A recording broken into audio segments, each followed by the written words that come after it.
क्या आप जानते हैं कि छत्तीसगढ़ की राजधानी रायपुर में बैठकर रची गई थी झारखंड में हुए 450 करोड़ रुपए के शराब घोटाले की साजिश। एक ऐसा खेल जिसमें बड़े आईएएस अफसर, कारोबारी और नेताओं की मिलीभगत से जनता के करोड़ों रुपए लुटा दिए गए और अब इस खेल में एंट्री हुई है सीबीआई की।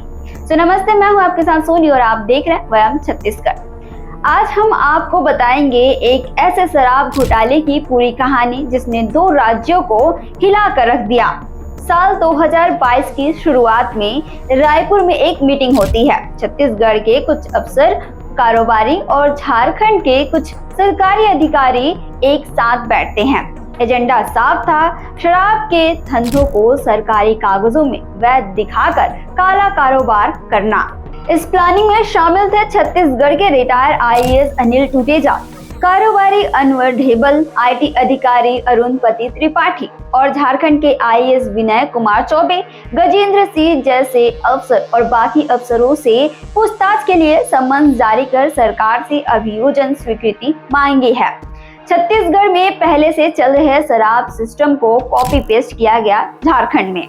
अरुणपति त्रिपाठी को झारखंड सरकार ने सलाहकार बना दिया। उन्होंने वहां की नई शराब नीति का मसौदा तैयार किया। शर्तें ऐसी बनाई गई जो सिर्फ छत्तीसगढ़ के सिंडिकेट से जुड़ी कंपनियां ही पूरी कर सके। 100 करोड़ का टर्नओवर, 1000 कर्मचारियों का ईपीएफ और भारी भरकम सिक्योरिटी अमाउंट, यानी पूरा खेल पहले से सेट था। 1 मई 2022 से झारखंड में अवैध शराब कारोबार शुरू हो गया था। देशी शराब पर नकली होलोग्राम लगे।